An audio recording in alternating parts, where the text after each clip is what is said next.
Hold on, let me turn it up a notch. We've been slowed down, but we back. Time to watch shine lights.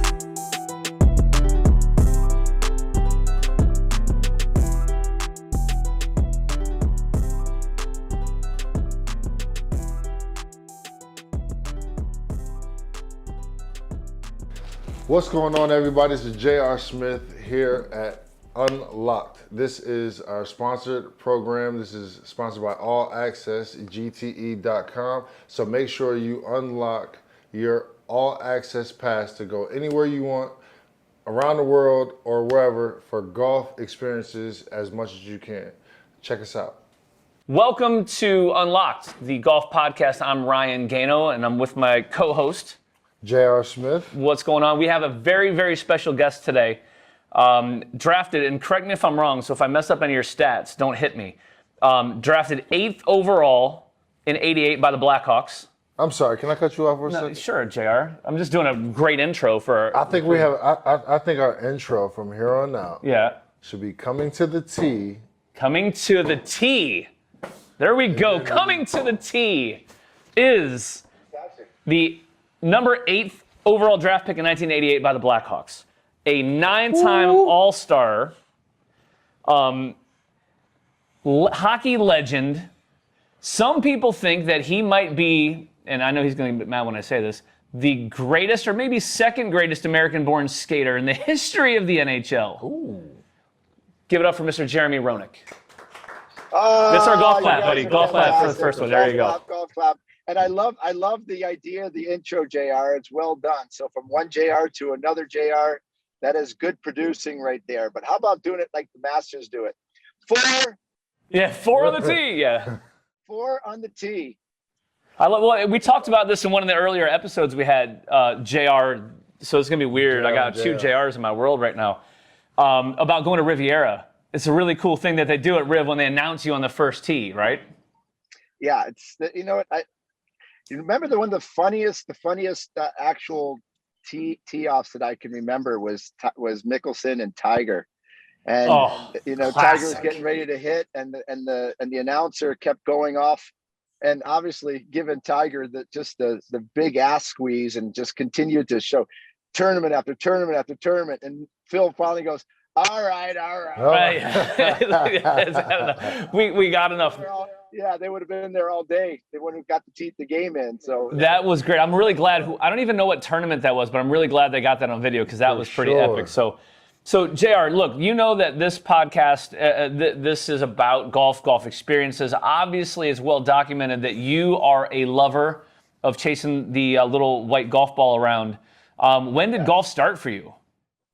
It actually started when I was a kid. My mom and dad were avid golfers, and at about 5 years old, I was 5 or 6, and my parents brought me onto the golf course while they were playing. Not to play, but just to, because they just wanted me to introduce me to it. And I remember I was playing in the ponds and throwing sticks into the ponds, and then I'd get a club and hit a ball, but I was more intrigued with doing everything around the ponds at the golf course. But every once in a while, my mom would grab me by the ear and put a club in my hand and make me hit a ball off a tee.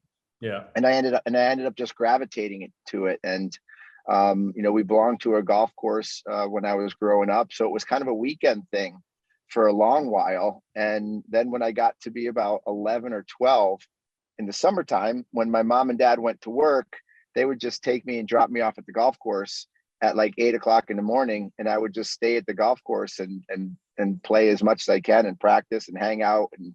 And then once my parents were done with work, they'd come and pick me up. So that was kind of their babysitter, was the golf course for me. And it was kind of, I had nothing to do but play golf. And I just absolutely was gravitated to it and loved it, and still loving it. Yeah, it's one of those games that gets you. So we had this conversation before too. We had your favorite referee, and I say that obviously tongue-in-cheek, with Mr. Kerry Fraser. We were talking about the fact that hockey guys are annoyingly naturally good at hitting a golf ball. Do you find that to be the case with all the other professional athletes that you've played golf with before? Yes, unless you're from Russia. if you're from Russia, you're probably not going to, Alex Ovechkin's swing is terrible if you've watched his swing. I don't understand. Really? The dude's a sniper. How can he not be able to get the same move with a golf club in his hand? I just don't think he realizes whether he's a righty or a lefty yet. Once he figures that out, then that might help. I think there's a lot of similarities within the golf swing and the hockey shot. It's a lot of the same muscles, strong forearms, good hands, big ass getting into the hips into that shot. With hockey though, hockey is all right side, getting that right hip into the shot. It's all right side. Whereas golf, it's kind of the opposite. You got to kind of keep that hip, let that hip clear, keep it out of there. So if you can kind of maneuver through that, most hockey players will be good golfers. Plus the seasons coincide, right? So we play hockey in the winter and play golf in the summer. And it's by the way, it's really nice playing a game where you're not worried about getting the shit beat out of you or somebody punching you in the face or something like that. So I was going to say outside, but that makes sense I was going to say, yeah, you're not actually having razor blades on your feet, freezing your balls off the entire time. You can go outside.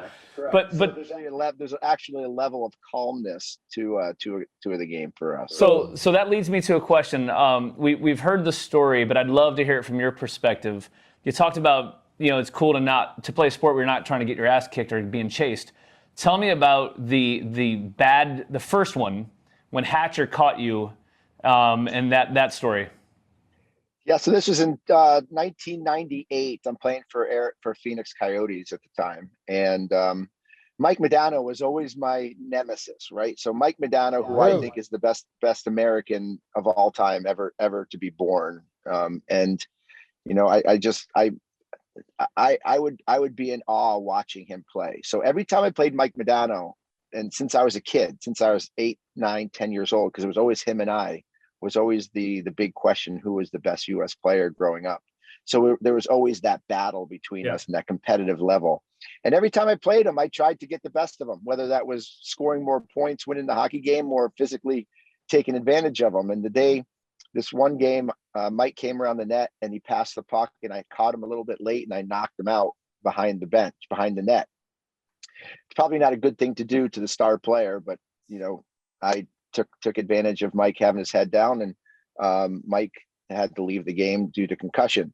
So the next 2 nights later, we were playing in Dallas, and the papers all morning are retribution. JR's going to get, it's time for JR's return and all that stuff, hitman number 1. So I knew it was coming. So, and I love that aspect of the game. I took out their best player. I expected it. And I came on flying. First shift, came around the net. And as I came around the net, I got slashed by a guy named Craig Ludwig. He slashed my hand and broke my thumb in half. And literally a second and a half later, Darian Hatcher comes flying. And Darian Hatcher is 6'4", 235. I'm 185 at the time, 6 foot 185.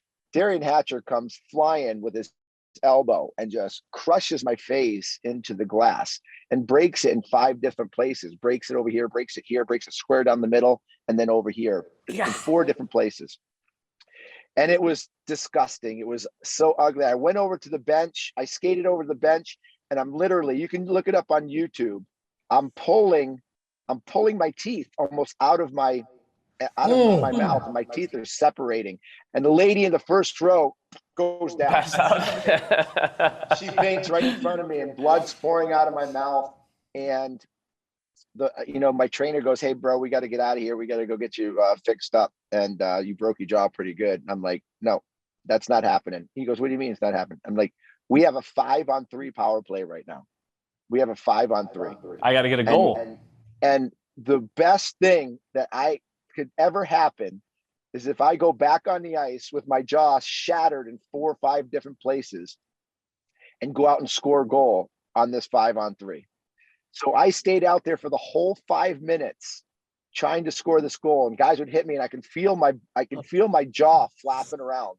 Right? I can feel it. The bones crushing like this. But I stayed on for the 5 minutes. because all I wanted to do, guys, all I wanted to do is score that goal and then go off the ice. Yeah, exactly. Screw you guys. I just wanted to give the finger to everybody in that building and say that I got the last laugh. Unfortunately, I didn't. Darian got the last laugh, broke my jaw. I went to the hospital. I stood there for 2.5 hours in my under gear with the sweats on. They asked me, we can get your jaw fixed here. You'd have to stay here in Dallas for 2 or 3 days, or you can go back with the team. I'm like, I'm out of here. Get me away from this city. Get me out of this hospital. I go back to the rink. The game's over.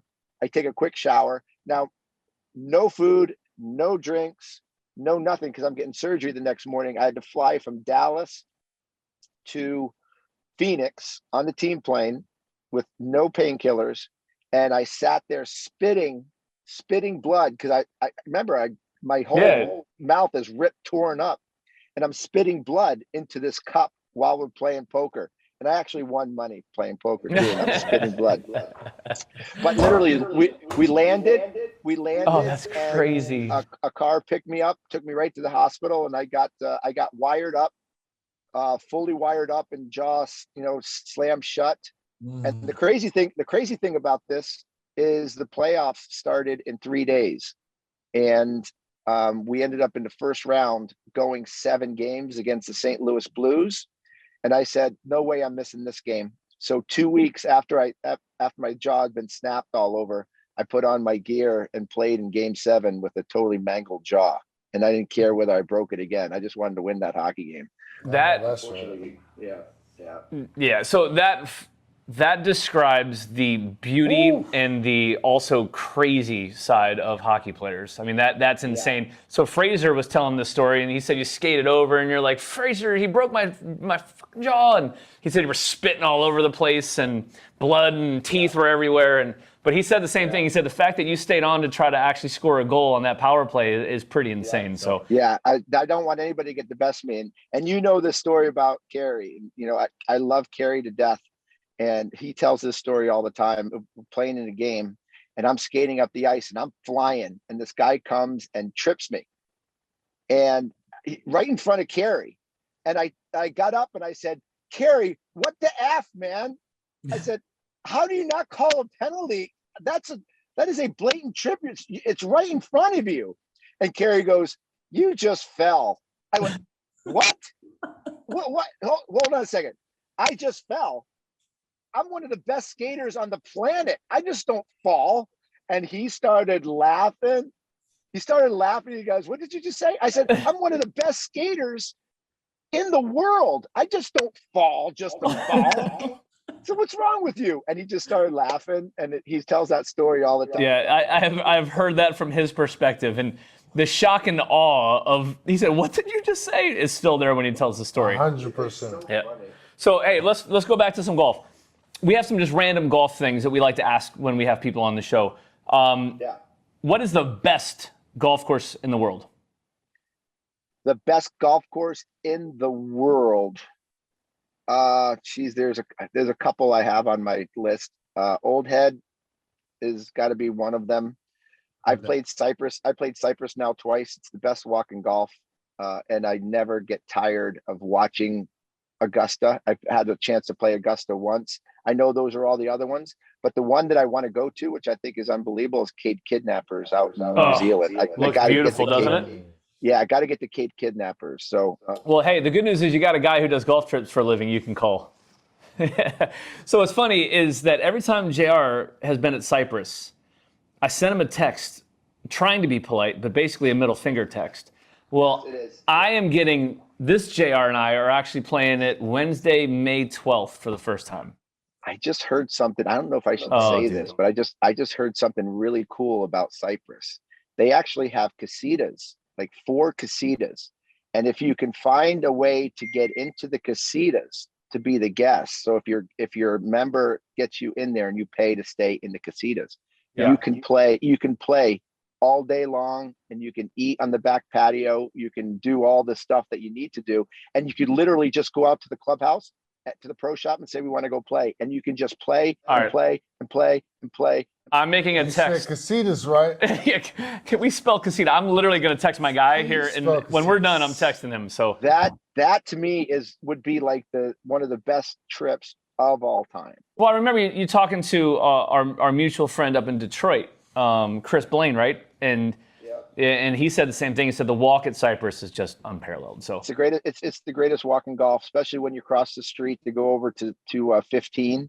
Yeah, 15 is the short little par 3 that has so much character, and the waves are falling underneath you, and it's literally a baby wedge to the green, because it makes you feel good before you get to the monstrous 16th hole that, it was Ben Hogan that laid up all 4 days.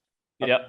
Didn't he lay it up like way out to the left over there? Yeah. He laid up on a par 3. He laid up all 4 days and made par all 4 days. Ended up winning the tournament. But I remember that story, and looking at it, you can understand why he did that, because it's one of the most intimidating par 3s that I've ever played. It is without question the way that it's built, the contour, the green, how the greens are positioned and shaped.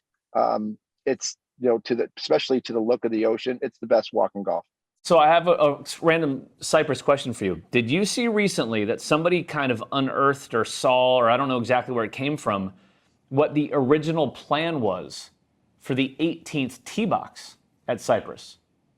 No, I didn't. I'll text this to you when we're done, and maybe we can try to put it up, in the post here. But supposedly, they were going to try to do a tee box that had a bridge, like one of them unstable kind of bridge that went out to a tee box kind of out in the ocean. And that was going to be the 18th tee, because everybody says Cypress is beautiful, but 18 is kind of a throwaway hole. I was just going to say that they probably should have done that, because the only negative of that golf course is the 18th hole. And what they said though is that the I don't know if it's a conservation thing or the state of California or whatever, but they wouldn't allow them to do that, and that's why the 18th hole is. That's probably the right answer, because it is California.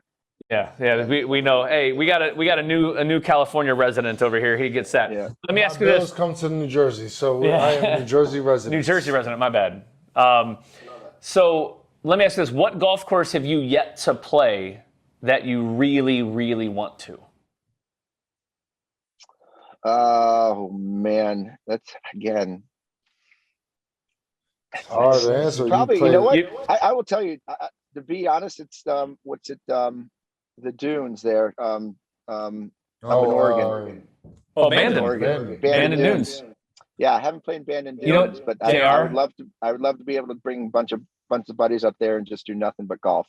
Sure. I obviously do golf travel for a living, and I've not been to Bandon. So let's get the crew. Let's get a bunch of boys and just get it on the dates. Let's get the crew and go to Bandon. I'll get the guy with the plane. Let's go. Yeah, hey, bro. Don't have to tell me twice. End of May? Sounds good. Yeah, so. Not that I'm looking at dates or anything. So here's a random question, too, that I love. What is the most nervous you've been ever standing over a golf ball? For me was probably standing on the tee box of the Ryder Cup in, I think it was the one when it was at in Minnesota.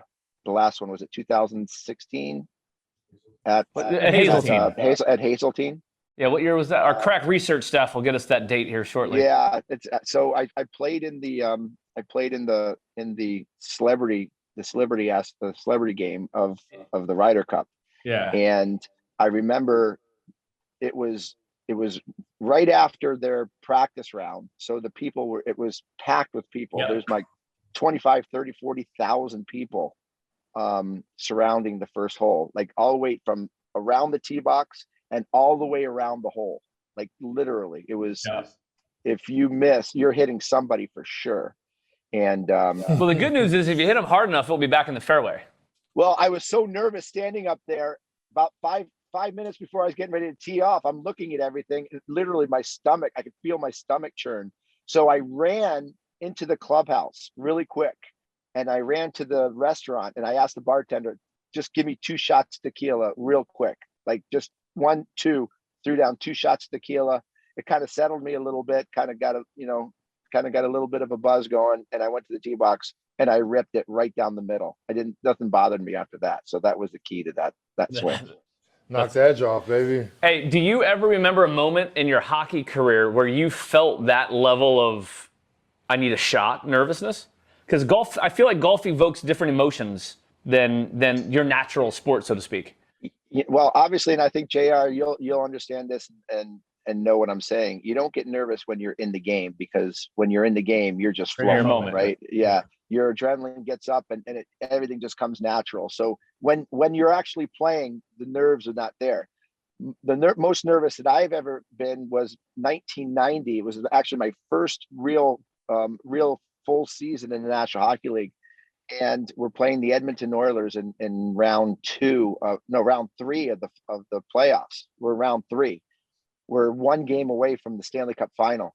And I had such a great year. It was my first full year of the National Hockey League. And I had such a good time. And I remember thinking, if I lost this game, my season was over. And I was so emotional. I went into the other room and literally almost I had tears coming out of my eyes because I was so nervous and so scared of losing that game and the season be over, because I didn't want it to end. You know, you wait your lifetime to get to these situations. And I remember that. Yeah, that's awesome. That's what happened. Yeah, I was so nervous. I threw up all over the place, threw up into like 4 times before the game. It was the most nervous I've ever been. Yeah. Dang. Did you ever puke before a game? I never puked before a game. I cried. I felt that feeling of like just being nervous and have a lot of nervous energy and just like, not knowing what to do with it, just because I wanted to go play so well and I didn't want the season to end, and so many different variables that you grow up with, like as a kid, having, your career go a certain way and, and all of this stuff. So I understand that feeling, but I've never puked before a game. I've seen teammates literally like Willie Beeman syndrome. Like the moment the game is about to start, I'm like, bro. He was like, my bad. I'm good though. Like literally, like, and I'm not gonna say his name, but he's a really good guy. If I didn't care for him, I would tell you his name. I mean, if you can't name drop here, where can you name drop? He's amazing, dog. He's a great I've seen guys throw up on the bench. Oh, for sure. That's the worst place to throw up, because you're going to make everybody else throw up. Oh yeah, I'm gonna actually throw up talking about this conversation. Are you when you play golf, what's your most important thing? Is it vibe and hang, or is it about the course and prestige and history? Like if you had to pick kind of one where you're at. For me, I love the history of golf. There's no question about it. But for me, it's the visual. It's what I see. It's that contour. I really appreciate and have a love for golf course design, and seeing how they create the golf course, where they put the bunkers, the shape of the bunkers, how it fits my eye. Obviously, things that you see on television, things that have history is one thing, but it makes you want to play the golf course more. But for me, where I love the game is how good my lie is going to be in the fairway, how great the greens roll, how perfect do they look. To me, golf course management and the way that they're taken care of and golf course design is number one for me. That's pretty cool. In essence, I'm a golf snob. Yeah, I need my. We all have our element of golf snob. I'm not gonna lie, I'm a maintenance guy myself. If the city's like brown and there's not green the right way, and the levels of the grass isn't cut the right way, like for what do they call that as a golf raider? Yes. Yeah. As a golf raider, that's panelist. They call it a panelist now. Yeah. That's the easiest way to bring it down. If you're just not, if your maintenance crew isn't well groomed into what they're doing, it's an easy way. See, for me, I don't even mind the brown. Like I was at Seminole, we talked about it earlier. I was at Seminole last week, and it's parts of it that are brown, but the grass is still, but the grass is still perfect. Yeah. Right, so you're still never going to catch it. Yeah, that's the key. Yeah, the overseeding. If they don't overseed and you let it go brown, that's okay. I don't mind. I actually like Arizona, when they let it go dormant in the wintertime, there's some courses that let the rough go dormant. So it's actually a nice look seeing the green fairways. It's actually and seeing all the brown on the outside. But it's the lie. When you get into that, is your lie going to be, as good as it can be? And in those situations, even though it's brown, the grass is still, pure. Yeah, it's still there. So as a guy, look, and we've played some golf and we've got a lot of mutual buddies. And I know you're a guy that loves the hang. You love the camaraderie of the boys. As a lot of athletes and ex-athletes like, that's one of the things that I think resonates with golfers. Where's your favorite spots in golf that are the hang? Just pure, straight up. Don't even think about the golf course, just the hang. So my favorite place in the whole world, without question, is Pebble Beach. There's nothing like sitting on the back patio, whether it's at the lodge at Pebble Beach or whether it's at the Inn at Spanish Bay, sitting at the fire pits after you've just played 18 holes, looking out over the ocean, having a couple cocktails and having fun with the boys. There's no better hangout, I think, in all of the world of golf to me than Pebble Beach. So if that's what you mean by hang, where to hang and playing golf, where you're done with your boys having a beer after the round. Yeah, that's, to me, I got a really great story about the hang aspect. I played in Bay Hill Invitational in the member guest a few years back, and my buddy and I were having a good tournament. I had a couple cocktails and I tried to jump on an alligator on the 6th hole. So I literally, you can watch this on YouTube too. It's on YouTube. So I tried to jump on the alligator, and I actually had the alligator's tail in my hand. Yeah, I had my alligator's tail in my hand, and my buddy filmed it. And it was so great because after the round, we're all sitting in the Bay Hill Men's Grill, and the Men's Grill at Bay Hill is just a lot of fun. Cars all over the place, and it's a really good spot. We're all drinking. A couple of us have tequilas, a couple have beers or whatever. There's about 20 of us sitting around 2 tables. And all of a sudden, in comes Arnold Palmer, walks into the Men's Grill and comes up. I'm sitting on the opposite side of the table from him, and he comes up to the table and he puts his hands on the shoulders of the 2 guys he's standing behind.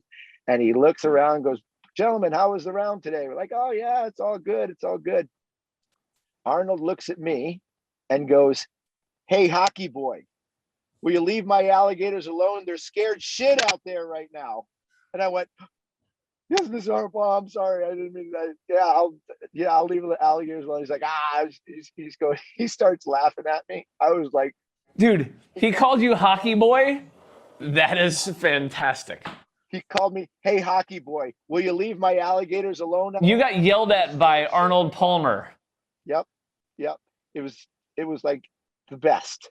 That's pretty amazing, by the way. And I love that in the back, some of the guys are watching the YouTube of this. I can't wait to watch the YouTube video of this. But I went like this. "Oh, I'm sorry, Mr. Arnold Palmer. I'm really sorry." He's like, "I'm just teasing you." He said, "They are scared of you out there, though, right now." So I got 2 fun Jeremy Roenick stories. I'll tell one of them, and then I'm gonna defer to you to tell the other. So we were down at Streamsong playing, and I think he was in a group. I think you were in a group in front of me, and the caddy goes to pick up his bag. He's like, "This fucking bag is super heavy." And he's like, "Yeah," you unabashedly, they're like, yeah, it's heavy. I've got 2. I think he had 2 bottles of Tito's in it. And I was like, "Oh, this is my guy." So he had 2 bottles of Tito's in the bag. I had one for me and one for everybody else. One for everybody else. That's right. Yeah. Hey man, sharing is caring. Yeah, I was just gonna say, it's because you are such a gentleman that you had that extra bottle. So we have one other story. It's a 2-part. I'll let you decide of where you want to go with it. But very dear friend, mutual friend of JR's and I, Eric Oslin. Shout out Oz. What's up, buddy? Had you out for the member guest at his club. And the story from Oz's perspective was, I don't know how it happened, but basically on the first tee, somehow it came up that you didn't think Oz could choke you out. And you said you can basically, this is going to sound dirty, but not dirty, mount me, Oz, and start basically on a rear naked chokehold, but you can't choke me out. Yes, And I was going to give him. I was going to give him every aspect of getting the head start and getting the perfect position that he can get me to choke me out in any position that he wanted. And I bet him that he would not be able to do it. So he took his chances. it did not end I well. want to know, could he do it? If I know the guy after the story I just heard with the broken here, there's no way he was able to do it. Not only did he not do it, but I didn't waste any energy before I played in getting him to tap out. So the best part, and by the way, to you guys, and this is not on YouTube. We're not going to ever be able to make this public, but there is a video. That's so dope. Of JR. I have this video. Again, sorry guys, we can't show y'all, but so Roenick's literally on all fours. Oz gets up behind him, gets him in this rear naked choke, and instantly JR does the right thing. He kind of collapses and rolls him over. So now these cats are rolling over, and let's call Oz is not exactly in tip-top physical condition. Sorry, buddy. So he's gassed. He's a little loosey-goosey. Yeah, he's got he's got the pull down the vest syndrome, but that's fine. My boy. Yeah, we love him, but he was gassed in about 15 seconds. So Roenick and Eric are rolling around on the first tee box, and this man comes up behind him, pegs his ball, lines his shot. He's hitting a tee shot while they're rolling around wrestling. Yeah. Now, part two of that story, Mr. Roenick, is later that afternoon. Once Oz does what Oz does. So Oz is the Irish Exeter of all time. Like he'll do what he needs to do, and he'll get to a point where he says, "I'm out." He won't tell you. You're his partner in a tournament at his club, but he'll peace out when it's done. When he's ready, he's out. So you're in the men's grill, which is one of the best men's grills on the planet. I love that place. Yes. Yep. Yeah. We'll keep the name of the place out because I don't just for them because it's one of my favorite golf courses. Absolutely special place to play golf. Yeah. So we're all the boys are up, in the grill having a great time, and by this point everybody's had a little bit too many. And let me just preface by saying this. I never start anything. My dad always said, don't start it, only finish it. Okay. So I never instigated any of this stuff to happen. I didn't ask to get choked out, but they challenged me. And now in the men's grill, because Oz told the story of not choking me out, all of a sudden it became, well, who can choke him out? And I'm like, nobody can choke me out.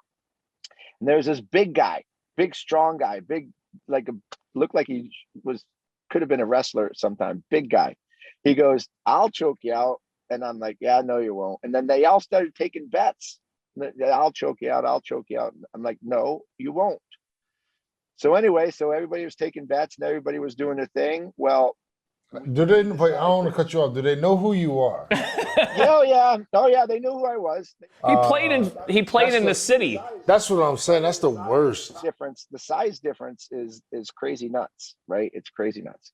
So anyway, we decided to go at it, but we couldn't go at it upstairs in the grill, so we ended up going down to the men's locker room, and we cleared out a couple of the benches.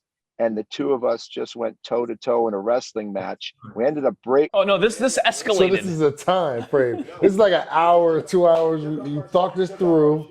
Took off our shoes, took off our hat. We're just getting ready. We sumo looked at each other, and we broke out two lockers. And the deal was tap out.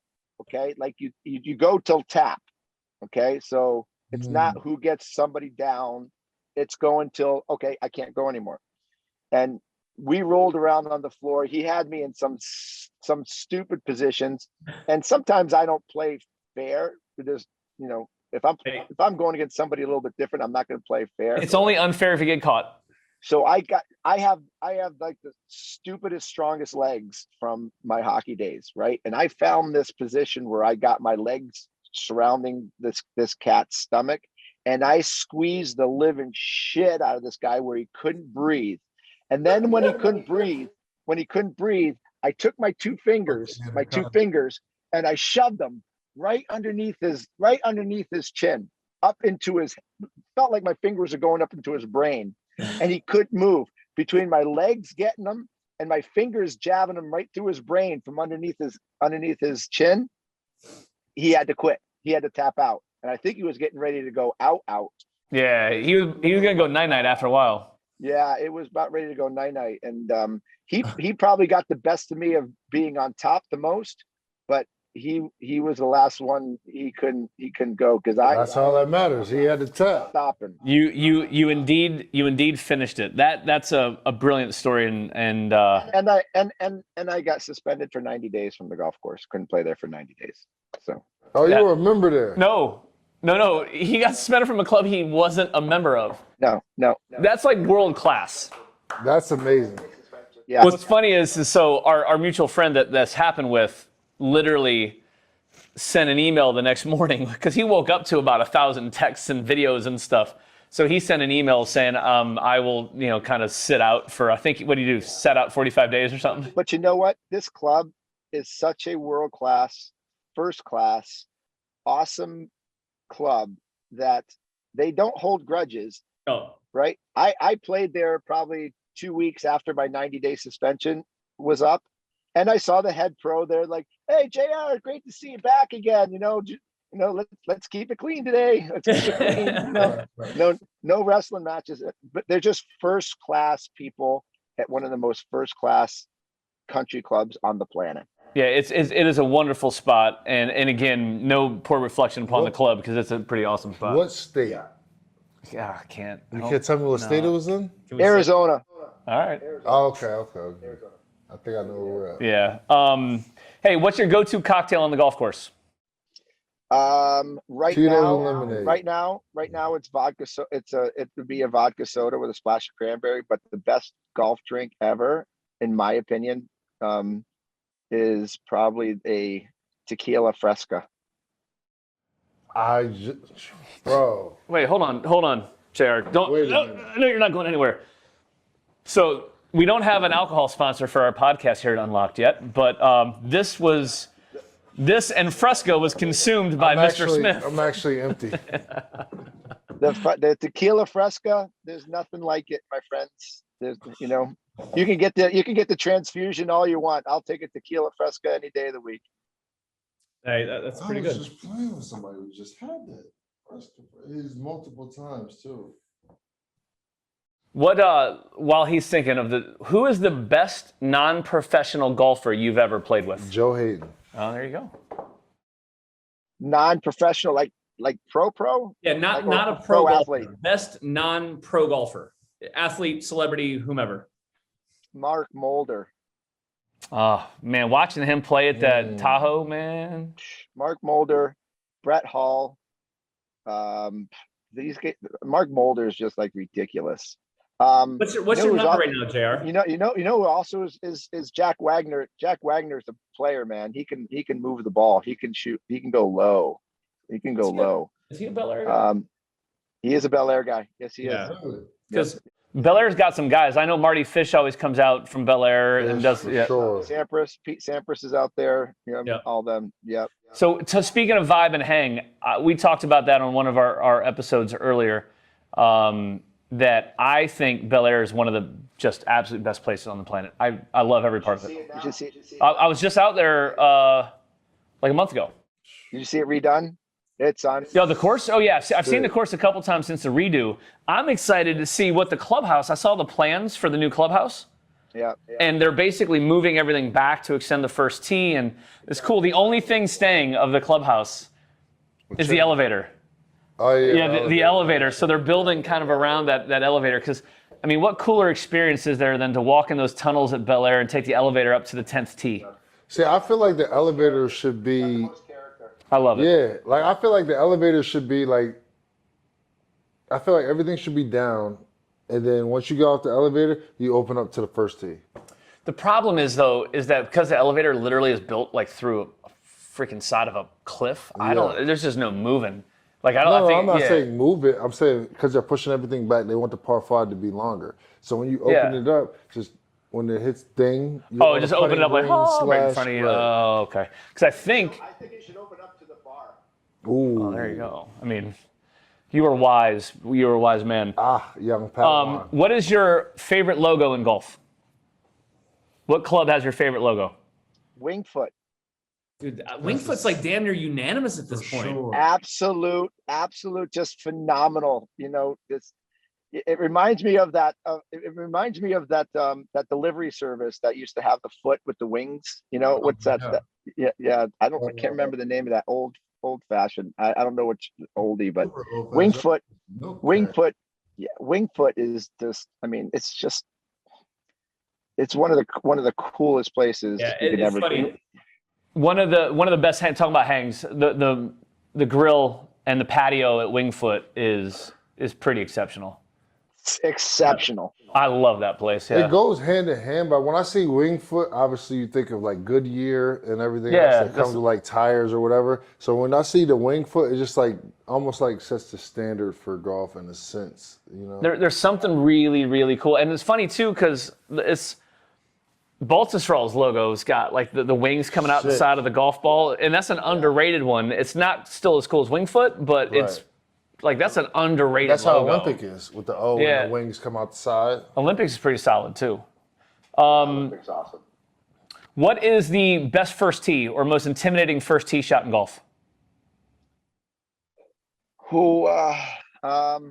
Geez, that's another good one. Taking me really by surprise here. Yeah.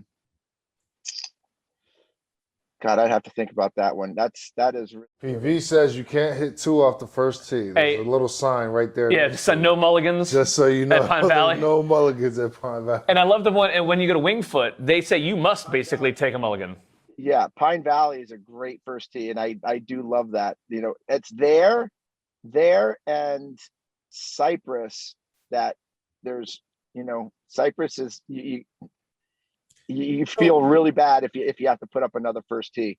But I would hate to hit a ball right at Augusta on that first tee ball. Yeah, I would hate. I don't know that yet, but yes. I don't know that. I would hate. It's what about the first tee? What about this the is first what you tee? do. But this is what you do when you come out of the you come out of the crickety little door at Augusta, and it has this. Well, when I played it still had the spring attached to the spring door. And when you walk out of the clubhouse, it's right to the tee, and the caddies are standing there with the white bibs and your bags with your club and your tee and their ball sitting right there, and you're looking at them, and they're 1, 2, 3, 4 looking right in front of you. And it's just like, it's like going down the red carpet to tee off on the first, and you just don't want to screw that shot up. Yeah, no, I get that. That's intimidating. So the first tee at Marion is pretty scary because if you snap hook one, you're going to kill somebody having tee. Yeah. If you snap hook that, you kill somebody for sure. It's funny too because that tee box, and I love going back to Bel Air, the first tee at Bel Air. One of the first times I played it, I didn't know this was going to happen, but as I impact the ball on one, Chris Berman's sitting at the table behind me, and he literally goes back like he did on SportsCenter, and I'm like, I don't care if I shoot 200 today. This was worth coming to LA for. Yeah. So that's a good first tee, but Marion's pretty intimidating. What is your current handicap? I'm 0.5. All right, hand on your heart. You said 0.5? Yeah, he's legit, bro. 0.5. Yeah. Makes you feel terrible about your handicap, doesn't it? Hand on your heart. You have to give me an answer. It cannot be not answered. Is your 0.5 today vanity or is it sandbagging? You have to pick one of them. I know it's real. I know you're a guy who gets a real number, but the way you're playing now, which is it? The way I'm playing right now. Right now, today. It's probably sandbagging because I'm probably playing Ooh, somebody's playing good. I'm probably playing it a +1 right now. But hey, you better get down to Arizona and take some more of Oz's money right now. Yeah. What is every time I play with Oz, we get into arguments and it just screws up both of our games. Well, because he overcomplicates every bet ever. And he's not afraid to tell you when you suck, which is why I love him. Yeah, that's very, very true too. What's your favorite club in the bag? My favorite club in the bag is my driver.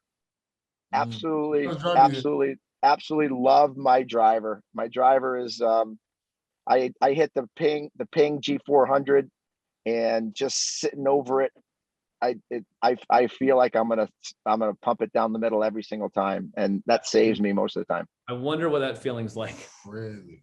Mm-hmm. I don't have that.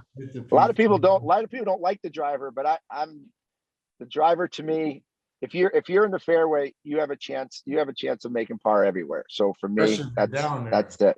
Well, yeah, that's it. Yeah. I was about to say I'm pretty sure he hits. Well, the hockey players can hit it. So you lefty or righty?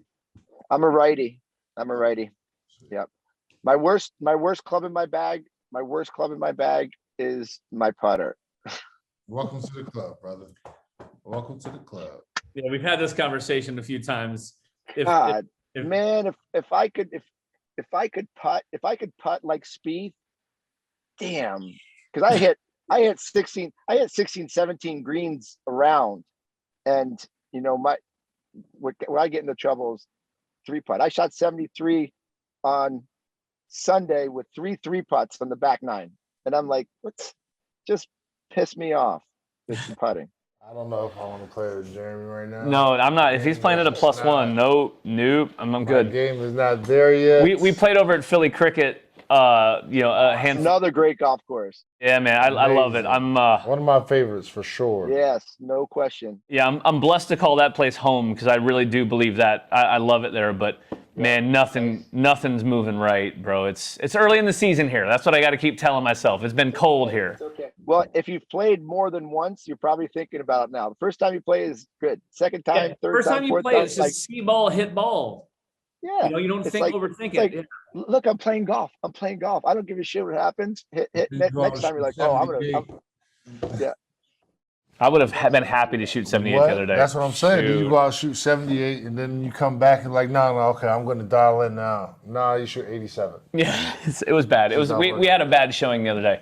Do you have any questions for the other JR? Yeah, actually. For you, how does golf translate to hockey? Is it the swing? Is it the tempo? Is it the vision of the golf course? Like, how do you see it? Yeah, it's a good question, actually. It is a lot of the feel. It's hands, right?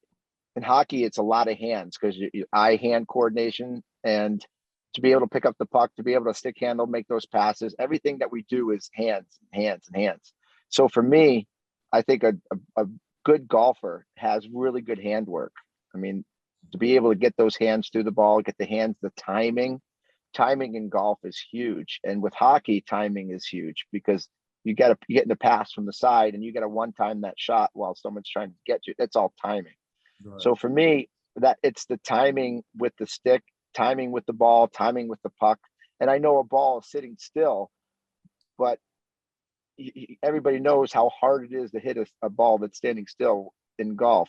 But it's the ability to get your hands through the ball, at the same rotation as your hips and your shoulders and all that stuff. So it's an all timing thing for me. Hockey's timing and golf is timing. And that's how I look at it. For me, I've never really been an easy shot maker. So all my shots are like on the move, or somebody got a hand in the face or something like that. So a lot of my shots that people see me shoot on my release, I guess it's just natural to look up to make sure I have the right arc on my shot and the rotation of the ball. So it's kind of tough at times when I'm sitting over the ball and to stay down and not look up. It didn't hit 100 yards opposed to straight down the middle.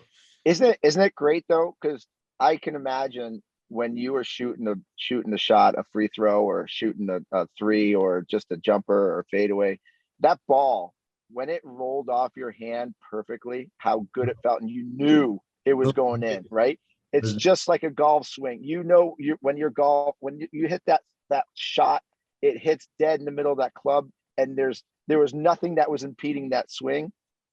100%. that's what keeps bringing you back to play the game. It's the one shot we chase every round, right? I don't care if you shoot 70, 80, 90, or 100. Every guy's got the one shot that keeps him to chase. But you love it. You grow to get addicted to that feeling of pure bliss, right? How I hear bliss. How can I recreate that consistent to enough to where the greatest shot that I feel, I'm chasing that as opposed to just a correct. JR, so thank you so much for coming through, man. It's always good to catch up. It's obviously been a minute since we really got to catch up properly. Hopefully we'll get around in sometime soon. But I know that you're doing a new venture. I didn't know if you want to throw out the name of the website, name of the company. And we'd obviously love to get some eyeballs thrown over to you. Yeah, for sure. I appreciate it. So I met Eric Burns, the ex-MLB player, played many years in Major League Baseball, was on MLB Network for a long time. And between him, myself, and a couple other people from Silicon Valley, we started a company called NoFilter.net. It's a streaming network that is all pure original content, and it is no filter, if you know what I mean. And it is a lot of fun. So I have 2 shows on No Filter, one on Mondays and Thursdays, which is my hockey show. It's called Hits Hard, 8:30 Eastern time, talk all hockey. And then I have another show on Tuesdays with a gentleman named Dave Briggs, who I used to work with at NBC. And we talk about like today in the USA, right? Everything that's happening in politics, so, in Hollywood, in sports, and in pop culture. And we talk about the hot controversial topics. He's kind of more the liberal side. I'm more the conservative side. And we have some pretty good knockdown, drag out brawls in a fun way, but kind of how people should be talking. They should be talking, and they should be giving their opinions, and other people should be listening. Because unfortunately, in today's world today, people don't listen; they just talk, and that becomes a problem when we're so divided right now. And I think I know that a lot of people agree with me that I'm fed up with it, and I'm sick and tired of it. And the only way that you're going to stop it is to talk about it and make a difference, not just talk. You have to listen too. So our show Drop the Gloves is on at Tuesdays at 8:30 Eastern time, and it gives somebody the perspective to talk, listen, and you know what, that's where it has to start. Amen to that. Well, we'll make sure that we put up the link for your shows, and everybody should check it out. So again, man, thank you so much for coming through. It's always good to catch up, and let's get on some grass soon and play some ball, man. Hey, JR, it was a pleasure being on with you, man, bro. Seriously, big fan, and Big G, you're the best. Love you. All right, buddy. Cheers, brother. Right. We'll talk soon. See you guys. Be good. Later, hey, change that water for tequila, will you? Yeah, all right. I got you, kid. See ya. Later, bud. Want to take a special thank you to our sponsor for the Unlocked podcast, All Access Golf Travel and Events. To unlock your next golf experience, head over to allaccessgte.com to check out our lineup of events and golf experiences all over the world.